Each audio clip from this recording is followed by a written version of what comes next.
Welcome back, ladies and gentlemen, for the Week 10 edition of the RosterWatch.com TradeCast. My name is Byron Lambert, and thank each and every one of you for joining me again this week and supporting us over at RosterWatch.com. The fantasy football trade market is a place to make your team better, and this is where we step through that market in our leagues every week of the season. We examine the inefficiencies that exist and the arbitrage that exists every single week of the season and how we can capitalize on it. And I want to begin the show today with discussing our strategy this time of year. I've spoken many times earlier in the season how we would be switching gears later in the season, and that time is now, folks. It's also the time now to subscribe to the RosterWatch channel on YouTube or the RosterWatch podcast on your favorite podcast platform. Of course, you guys can also follow us at RosterWatch on Twitter or everything we do on the site over at RosterWatch.com. But in terms of trade market strategy in our fantasy football leagues this time of year, guys, what we've been doing all season is accumulating depth, talent-rich depth, to help navigate the attrition of the season and to be competitive, the most competitive in our starting lineups we can every week of the season. And we've done what we've needed to do to win on the consolidation market and on the liquidation side of the trade market. We've also discussed roster balancing trades throughout the entirety of the season. So all of those avenues could still be in effect if you're fighting for your fantasy football playoff life at this moment. Of course, winning now is always the number one mandate at RosterWatch. So if you're in a position where you're still fighting for your playoff life, we still want to exercise a lot of the strategies and tactics that we've discussed all season long. However, with the trade deadline nearing 1-2 weeks out in most leagues out there, it is time to start thinking about how we can best position our teams for a deep playoff run for a fantasy football championship. And of course, it's going to be the teams that are sitting a little more comfortably in the standings right now that have the luxury to begin thinking about this. But as the playoff fields begin to cement themselves over the next week or two, this strategy will become more and more viable to everybody listening. So if you're not ready to implement this just yet, you may be next week. But nonetheless, this is where we are headed this point of the season. And where we're going is in the playoffs, we're going to win. And it's an arms race in the playoffs. We need to have the best starting lineup possible in the playoffs because that's how we're going to win. We don't have to worry about buys anymore. We can't really afford to hedge against injuries much longer. At this point, it's all about having the most competitive, the most formidable starting lineup you can possibly have as you get ready to enter the playoffs. I like to say a cartoonish mega starting lineup. We want all of the biggest fish in fantasy in our starting lineup for the playoffs. We want must start, no question, must start premier players, as many of them as possible in our starting lineup. And we talk about player equity often on this podcast, and that's kind of how I assign value to players and entire rosters when I'm looking, examining and analyzing, the fantasy football trade market. And we're always attempting to accumulate the most player equity we can. That means we have as many of the best players as possible. But again, in the past, some of that equity has lived on our bench because we've needed it to navigate the bye weeks and the attrition of the season, the injuries, all the COVID stuff this year. But we have to understand that once we get to the playoffs, all of that talent, all of that equity on our bench is nearly meaningless. Those guys are going to be wasting away. Great players are going to be wasting away on your bench, and that's not the way to field the most formidable team you can possibly field in the playoffs. What we want to do is now we want to shift all of the player equity in our roster into our starting lineup.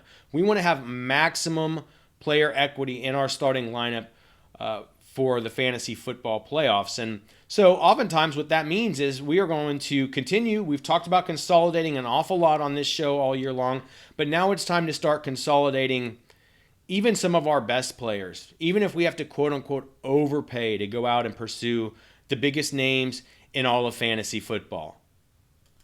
So, of course, for Week 10, we will begin on the sell side of the fantasy football trade market. And this week it looked to be a lot of wide receivers that have marketability, have appeal, could be enticing to move out there on your fantasy football trade market in exchange for a bigger, better name that you feel much more comfortable with going into your fantasy football playoffs. Let's begin with Mr. DJ Chark of the Jacksonville Jaguars. Certainly don't trust the quarterback situation in Jacksonville moving forward. Chark is coming off a 25-point, 12-target game in half-point PPR formats for 146 yards and a touchdown. Chark also has a very solid upcoming schedule. This is a great time to try to sell him high in exchange for a player, a big-time player that we like better for the nuclear arms race known as the fantasy playoffs, where we want to crush our opponents with mega cartoonish starting lineups of the biggest, most marquee players in all of fantasy football. And look, what this is going to include is we're going to continue going to the teams on the playoff bubble right now. Those are the guys, especially the ones just outside of the bubble. You could probably forget about the teams that are totally out of it at this point. Look for the teams just outside the bubble and go have a look at the best players on their roster. If they have holes to fill in their starting roster so they can be more competitive and try to get off that playoff bubble, this is the perfect team to target in a multiplayer deal for one of their best players in return. DJ Chark, you can market him as a win-now guy. He has a nice upcoming schedule. So he would be a solid asset to consolidate with some of the other players we'll talk about here shortly to pursue a bigger name, a better player, somebody you're more comfortable with for your fantasy football playoffs. Terry McLaurin of the Washington football team, pretty much in the same boat as DJ Chark now that Alex Smith has taken back over at the helm. He got off the hook with a long touchdown off of a short pass last week. Certainly we're not going to be able to bank all that. Obviously, these guys are all still decent keeps. But this speaks to the juncture of the season that we're in now. We're willing to sell good players. We're willing to overpay by packaging multiple good players. Guys that are off of our bench, guys that we won't be able to start every week in the playoffs, guys that will be wasting away as we move away from having to tap our bench as the buys expire and in our rearview mirror for the playoffs. These are the big names. We're willing to package these guys up. And like I said, quote-unquote, overpay if we're a winning team gearing up for the playoffs. Right now, we want to get the best names in all of fantasy football in return. And Terry McLaurin, DJ Chark, guys that I think you can begin to do that with this week. Certainly not players that are must-sells. These are all sell high if possible for a huge name in return. But these guys have to have marketability if you're going to land the big fish, and that's what we're attempting to do right now. Juju Smith-Schuster, 3 solid games in a row for Pittsburgh, averaging about 9 targets per game. Seems to have emerged recently as the most reliable threat in that passing game. But I think based on what we've seen all season long in Pittsburgh, it's going to be difficult to trust that situation. He does have very good matchups on paper against, I think it's Cincinnati this week, and then actually Baltimore, which used to be a difficult matchup, turning into a decent matchup there for fantasy wide receivers. So I think you could sell Juju's schedule. I think you could sell his recent production. The targets look good right now. DJ Chark, Terry McLaurin, Juju Smith-Schuster, all marketable wide receivers with name value and recognition. You got to remember, a lot of these people we're dealing with, they're chicken littles. They need to be comfortable with somebody's name value in addition to their production in order to move one of their big players. And so that makes these receivers we're discussing, so coincidentally, a lot of receivers this week that are in the mix. These guys are prime candidates to sell high if possible in your fantasy football league as you gear up for the playoffs in exchange for some of the biggest names in all of fantasy football. Christian Kirk, Arizona Cardinals wide receiver, 5 touchdowns the last 3 games. He's gone bananas the last month. And truthfully, Deandre Hopkins is really opening things up for Christian Kirk, who has emerged as the clear wide receiver 2 on the team and is being treated accordingly by the coaching staff, by Kingsbury. He's a good player. But he's still more of like a 7-target per game guy, which is, look, we want anything attached. Kyler Murray's having a historic season right now. Not surprisingly. Many of you own him if you use the draft cheat sheet at RosterWatch this August. And Kirk is a massive beneficiary, even on those 7 targets. It's been the big plays. It's been the touchdowns for Kirk. I actually think he's a sneaky play again this week with Tre'Davious White going to lock horns with DeAndre Hopkins. Traditional logic tells us that this is a good spot again for Kirk, who, by the way, I thought he would have trouble with the Byron Joneses and Xavier Howards of the world, long, athletic, physical corners of the Dolphins last week.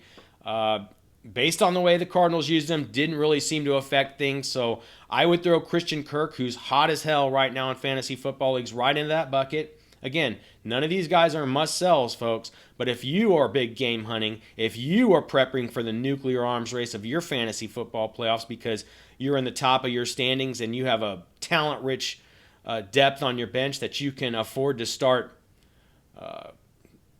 shipping off in exchange for a nuclear playoff roster, this is what you want to do. Will Fuller and Brandon Cooks in Houston. Both have been awesome. Brandon Cooks has taken the lead on that team as the target leader. In half-point PPR leagues, he's gone for 17 points, almost 18 points per game in half-point PPR leagues over the last 4 weeks. For the Texans, also averaging 10 targets per game. That's eye-popping for a player like Cooks, who's really getting a little bit, less depth of target than Will Fuller, but certainly a player who's able to make plenty of hay with those. Developing as a reliable, consistent, and high upside fantasy option. I don't think Brandon Cooks is going anywhere right now, and I'd say the same for Will Fuller. It was a relief for his owners that he was not traded to Green Bay.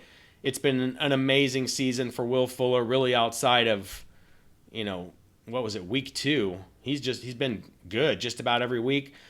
He's a big play machine with Deshaun Watson. I'm no rush to get rid of Brandon Cooks or Will Fuller, but I will tell you that if I'm trying to go after one of the absolute biggest names in all of fantasy, I think those are perfect guys to get it done with. We'll proceed here to maybe a little bit lower tier, a little bit lower rung of wide receiver that I think is a sell high right now, and I would begin that with Curtis Samuel of the Carolina Panthers. It's been awesome lately. I mean, you've seen what he's done the last 3 weeks, but it's difficult to pretend that this will continue for Curtis Samuel based on basically the wide receiver musical chairs we've seen in Carolina all season. It's gone from Anderson to Moore to Curtis Samuel, and I expect this thing to swing back and forth down the stretch. Now, clearly, Curtis Samuel, not as big a name as some of the receivers we just discussed, but still the kind of player that if I owned right now, I would look to take advantage of the situation. Look, we want to be opportunists on the trade market. That's how we're most successful. That requires being aware. It requires being on watch, having a keen eye for when sneaky things like this develop, and then be willing to act and act quickly.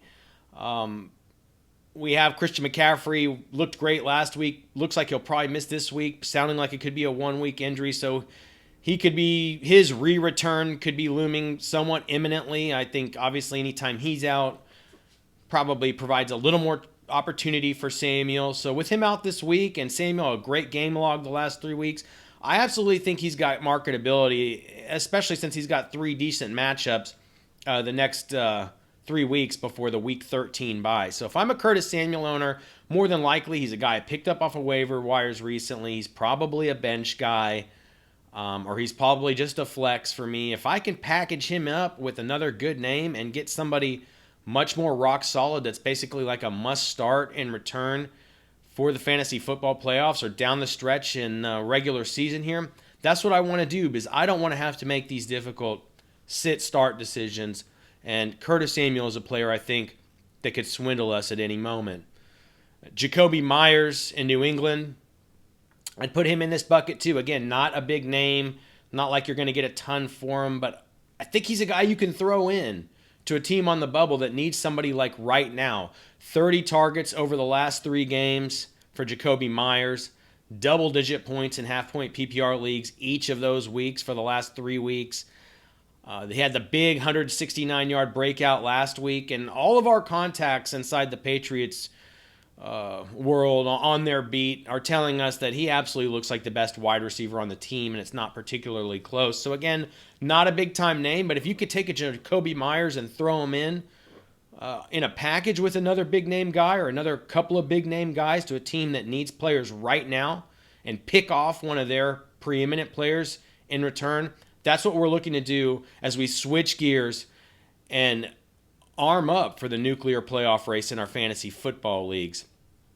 I will remind you guys as we turn to the guys that we're looking to potentially buy this week or maybe buy low on. Again, we're moving away from the concept of buying low at this point to basically if we're in position of strength operating with a lot of assets in a good spot in the win column, we're basically looking to ship off whatever we need to in order to fill out our starting lineup with the biggest names in fantasy football. And one place when we're looking on the buy side of the market in any week really during the season, we always can look to the teams that are on buy.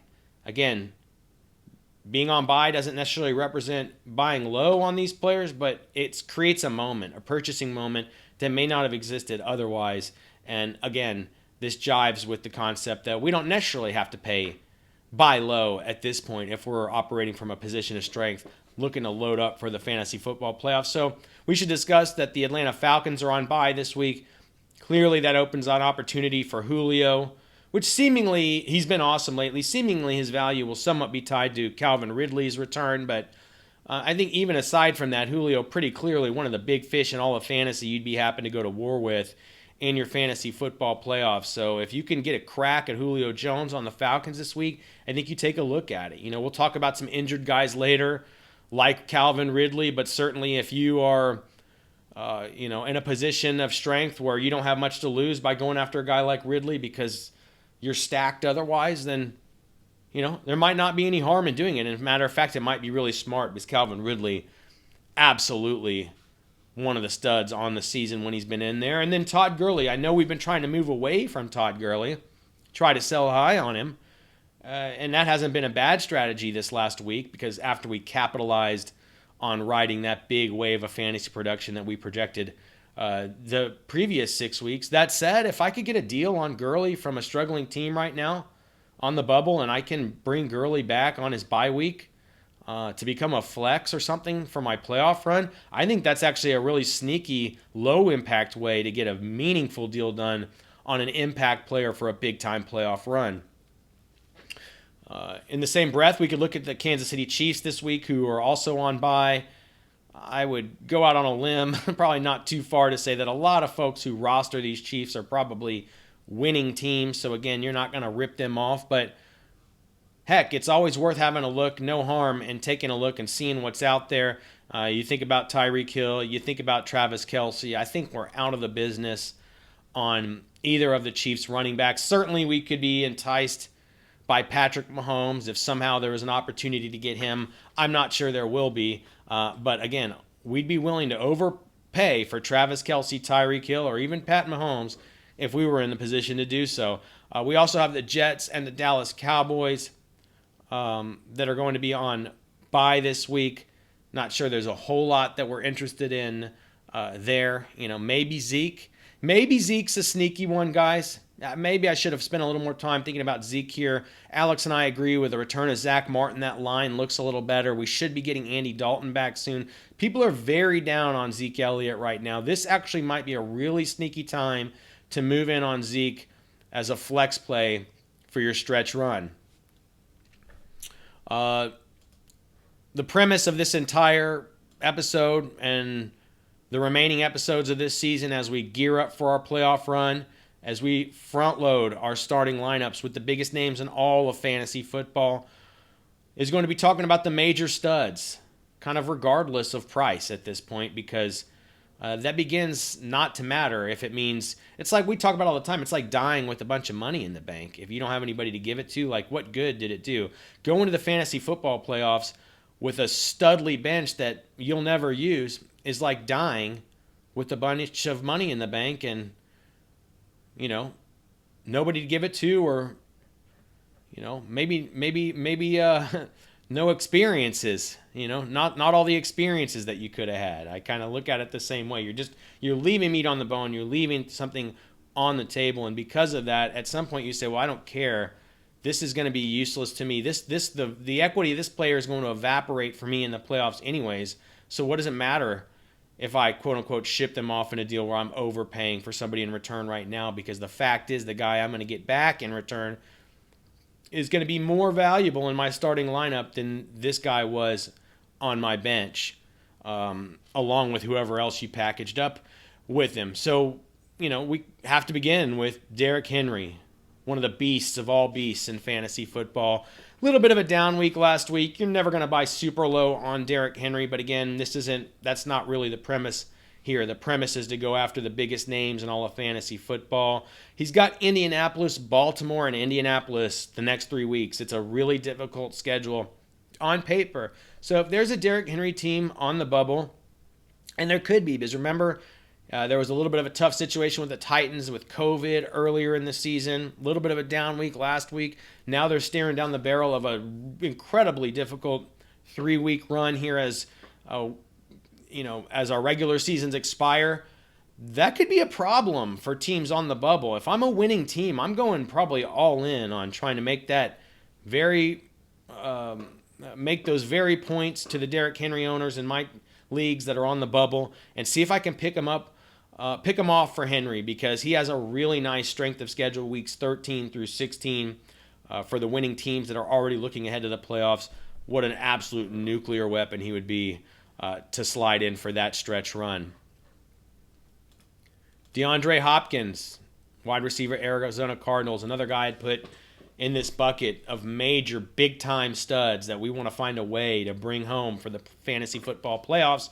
Similar to Derrick Henry, a little bit of a down week last week for DeAndre Hopkins. He's got a tough matchup on paper this week versus Tre'Davious White. And we've seen the willingness recently of Kyler to spread it around, especially to Christian Kirk. Definitely not a cakewalk schedule rest of season for Hopkins. But I'd call it solid, and the fact is we really want to be attached to this historic Kyler Murray run with the best receiver on the team, a guy I expect probably some big time production from here down the stretch. So again, this isn't so much about buying low on Hopkins, it's about buying Hopkins. If you're a winning team, I absolutely recommend this week you should be going after Derrick Henry. You should be going after DeAndre Hopkins with everything you've got. If you want to talk about premier players, we can start with Derrick Henry and DeAndre Hopkins, but this could certainly extend circumstantially. We need to take a look at all these players in our leagues. This could extend to Davante Adams. Of course, you'll never buy low on him. Maybe his owners are winning teams, but maybe they're not. Have a look. I don't care if I got to overpay for Davante Adams, DK Metcalf, possibly Tyreek Hill that we suggested earlier, who's on a bye. Michael Thomas back in the picture now.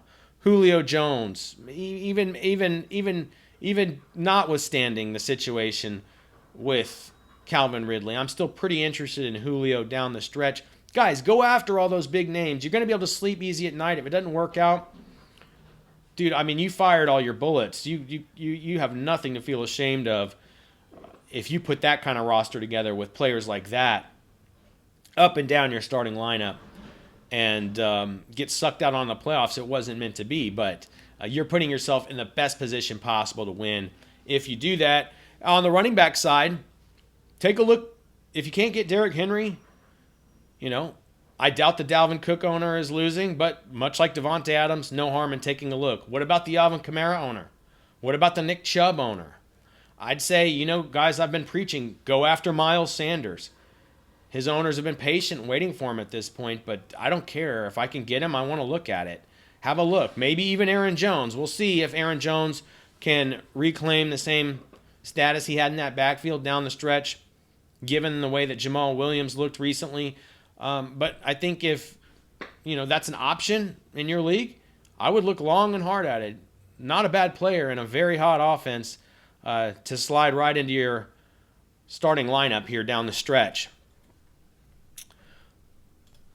Let's get to a few big name guys here that I think could go either way, kind of depending on the situation with your team in your league, and just depending on the circumstances in your league, what's going on with the other owners in your league. These are guys that if I was a winning team, I might take, and I don't have much to lose, I might take a crack after going after them and seeing if I can use these guys, deploy these guys as flex plays in my fantasy football playoffs. If I was a team on the bubble, these are players I think with enough question marks I would consider moving if I could get a couple players in return that could help me win this week and next week and cement my status in that playoff field. We'll begin with Chris Carson, running back, Seattle Seahawks. Definitely things still up in the air with his foot injury, a scary injury for a running back that's been a little bit, they've been a little clandestine about what the prognosis and the outlook is here. At first, it sounded like Carson could basically come back immediately.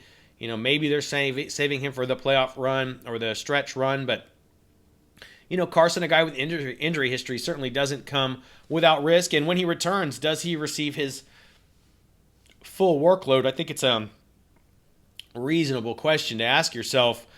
Kind of a middling schedule the rest of the way for Carson, if and when he does return. But in the end, I'd still be very interested in stashing the lead running back in one of the league's highest flying offenses at the right price. Chris Carson certainly proved to be a valuable commodity earlier in the season. If I can pick that guy up for a flex for my playoff run, I don't have much to lose to go after doing it. If I got the depth to pull that off and I'm not totally screwed if it doesn't work out because I've still got some other options, why the hell not? I'd go for it. James Conner, Pittsburgh Steelers, running back. Been awesome for fantasy every week except for last week and week 1. Kind of a middling schedule the rest of the way for Conner. It does include some good matchups, some tough matchups. It was kind of a middling schedule on average. It's some good matchups, some tough matchups, maybe one or two kind of down middle of the road matchups there. So it could be a little bit touch and go for James Conner. However, the next 2 weeks against Cincinnati and Jacksonville do look really nice over on the matchup tool at RosterWatch.com in terms of how they set up for the fantasy running back. So James Conner, a player very much like Chris Carson. If I'm on the bubble, felt like I needed to move him, could get a couple guys in return that would help me. If he retains value in your league, I would certainly look at it. But if I'm switching gears to playoff strategy here on the fantasy football trade market, and I've got the luxury to do it, I would absolutely consider throwing a team on the bubble, a couple of decent players for James Conner, hopefully as my flex down the stretch. A couple of wide receivers here I think fit that same bill.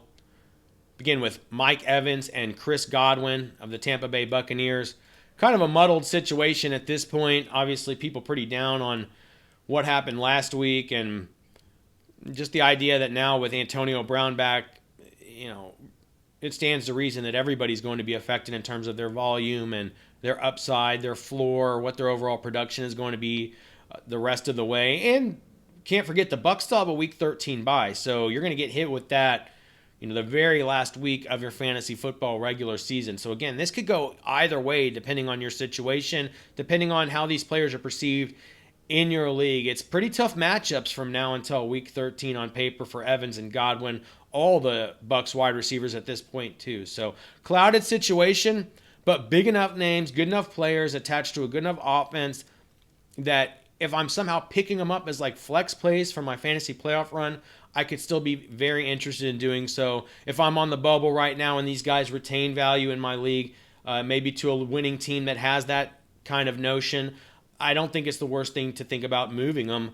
But look, we really want to zero in on the big name players in our fantasy football leagues at this juncture of the season.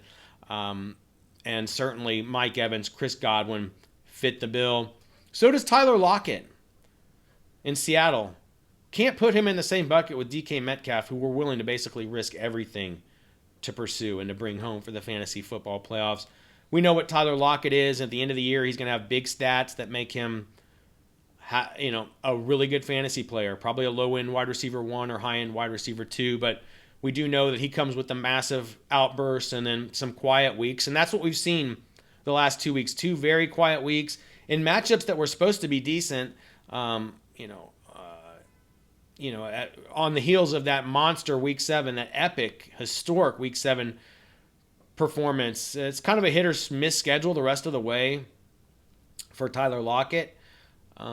So, again, if he retained a lot of value and I was on the bubble and he was one of the dudes I needed to trade to maybe bring a couple of guys home because a winning team is willing to quote-unquote overpay for him, I'm considering it. But, guys, we're focused on winning teams right now and the strategy of gearing up for a fantasy football playoff. So if that's the case and I'm a winning team with a lot of assets and I can approach a team on the bubble for Tyler Lockett, ship him off a couple of good players, even if I have to overpay to bring Tyler Lockett home, to bring him home in exchange, to become my wide receiver, hopefully wide receiver 3 or flex for the epic, cartoonish playoff roster. But even as a wide receiver 2, depending on your situation, I would absolutely consider it. And I think it can go the other way. You know, if I was let's say this is an interesting one. We talked about being on the bubble with Lockett.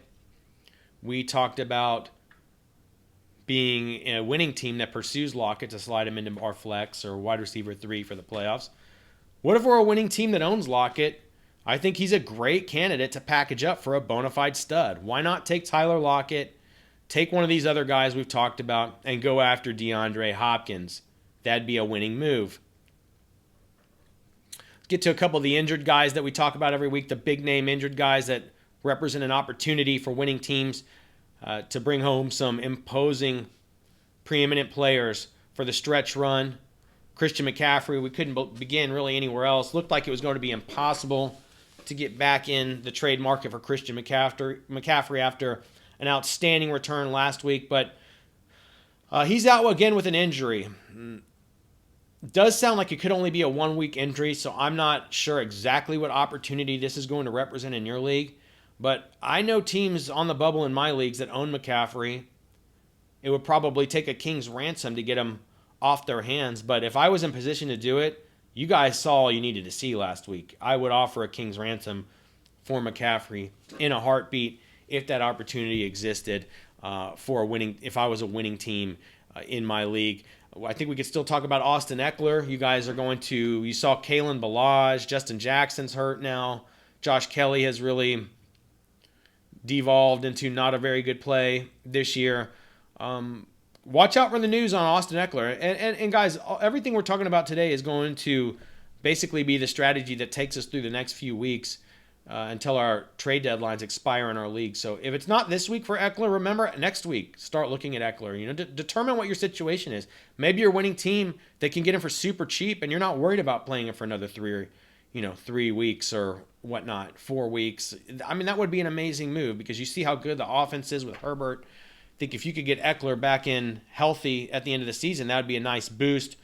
Of course, probably nothing guaranteed there with an injured player, so assess the situation. Same with Raheem Mostert for the 49ers. That situation has kind of turned to a disaster on that offense, but if he does return, I mean, we've seen every indication that they're going to give him the lead role, and he's been a really good player in that role. If I could go after a Raheem Mostert out again this week and pick him up for a flex play late for my playoff run, why not consider it if I have the assets to do it and the price tag's right? We spoke about Calvin Ridley earlier.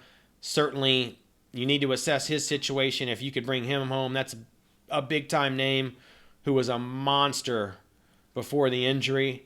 Doesn't go without risk, but we're certainly looking at Calvin Ridley. We're looking at Kenny Golladay this week. 2 guys that performed really well when they were in there.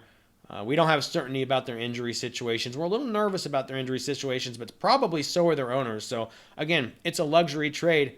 But if we have the ability to do that and it doesn't leave us totally high and dry, trade for those guys, stash them, and then pray that you can roll them out as a flex or a wide receiver 3 as a nuclear option in your fantasy football playoffs.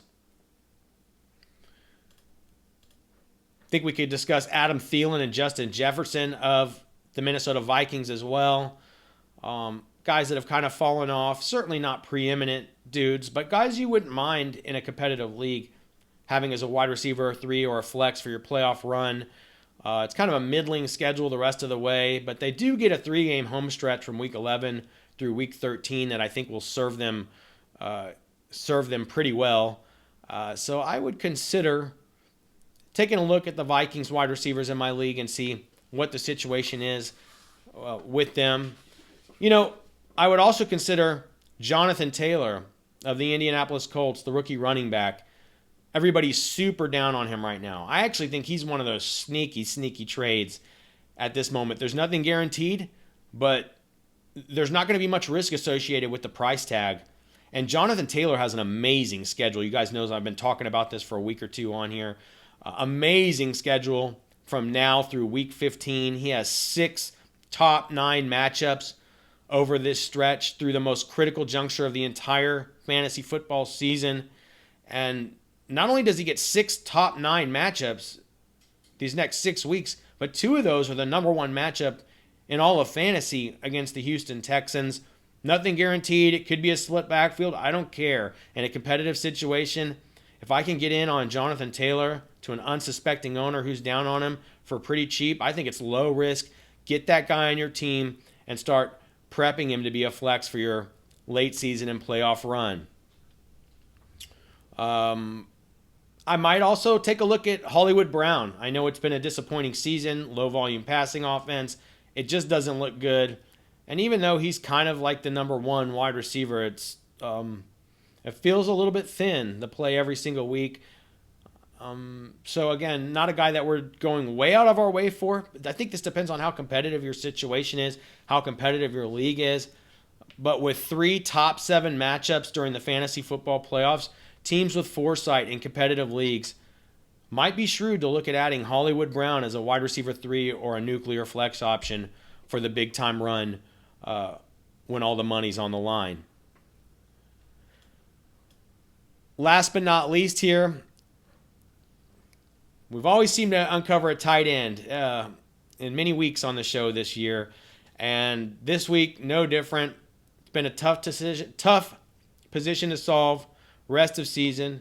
But with the rookie, Albert O, for a lack of better pronunciation, gone for the rest of the season in Denver, with Drew Lock throwing massive volume as that team plays from behind in recent weeks. And also with the fact that Noah Fant's just been a good fantasy tight end this year when he's been available. I think he's absolutely the number 1 solution to pursue at any reasonable level. If you're not going after the Travis Kelce's of the world or the Darren Wallers, I think Noah Fant, absolutely the number 1 target for teams that need to solve the tight end problem down the stretch. He's my number 1 target the rest of the way. Noah Fant, I think, is going to be a sneaky weapon down the stretch for shrewd teams that go out and obtain him. We've spoken about Mark Andrews at length over the weeks. It's been a tough run. We've predicted that. And we're going to continue to say that Mark Andrews is in the middle of tight end hell on this portion of the Ravens schedule. Finally, we get a respite next week in a top 5 tight end matchup with Tennessee, but this week's bad. And then week 12 is bad. But after that, guys, it's pretty much wheels up rest of season for Mark Andrews, which is going to be the playoff run. So, again, if you're in a position where you have the luxury of being able to pick off a Mark Andrews and, maybe not have to play him until then or stash him for your playoffs, I think it'd be a really smart move. And, of course, Rob Gronkowski, Jared Cook, I think 2 other tight ends, if you're looking to kind of solve that problem for your playoff run, that won't totally break the bank. Absolutely 2 other players that I would have a look at. Well, once again, ladies and gentlemen, we thank you for all of your loyal support at RosterWatch.com over the last 10 years. It's been a pleasure to be on the front lines for each and every one of your fantasy football teams, and we just ask that you please subscribe to the RosterWatch channel on YouTube, the RosterWatch podcast on your favorite podcasting platform. Follow us on Twitter at RosterWatch, or come visit us over on the site at RosterWatch.com. Thanks again, ladies and gentlemen, and until next time, so long, RosterWatch Nation.